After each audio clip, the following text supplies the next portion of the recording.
নারী পাচার চক্রের সঙ্গে জড়িত থাকার অভিযোগে দুই চীনা নাগরিক সহ মোট ৩ জনকে গ্রেপ্তার করেছে বিমানবন্দর আর্মড পুলিশ ব্যাটালিয়ন বা এপিবিএন। গ্রেপ্তারকৃতরা হলেন চীনা নাগরিক হুন জুনজুন ও ঝ্যাং লেইজি এবং বাংলাদেশি মোহাম্মদ নয়ন আলী। হজরত শাহজালাল আন্তর্জাতিক বিমানবন্দর থেকে দুই চীনা নাগরিককে এবং বসুন্ধরা এলাকা থেকে বাংলাদেশি নাগরিক নয়ন আলীকে সোমবার দিবাগত মধ্যরাত থেকে মঙ্গলবার পর্যন্ত অভিযান চালিয়ে গ্রেপ্তার করা হয়। এরপর মঙ্গলবার রাতে ভুক্তভোগী নারী নিজেই বিমানবন্দর থানায় মানব পাচার প্রতিরোধ ও দমন আইনে একটি মামলা দায়ের করেন। এপিবিএন জানিয়েছে, গাইবান্ধার ১৯ বছর বয়সী ওই তরুণী এপিবিএনের কাছে অভিযোগ করেন যে দুই চীনা নাগরিক তাকে চীনে পাচারের চেষ্টা করছেন।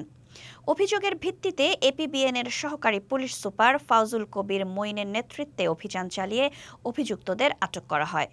ভুক্তভোগী ও আটককৃতদের জিজ্ঞাসাবাদে জানা যায়, বসুন্ধরা আবাসিক এলাকার একটি বাড়িতে দেশি বিদেশি পাচারকারী চক্র ও ভুক্তভোগী নারী অবস্থান করছিলেন। সেখানে অভিযান চালিয়ে নয়ন আলীকে আটক করা হয়।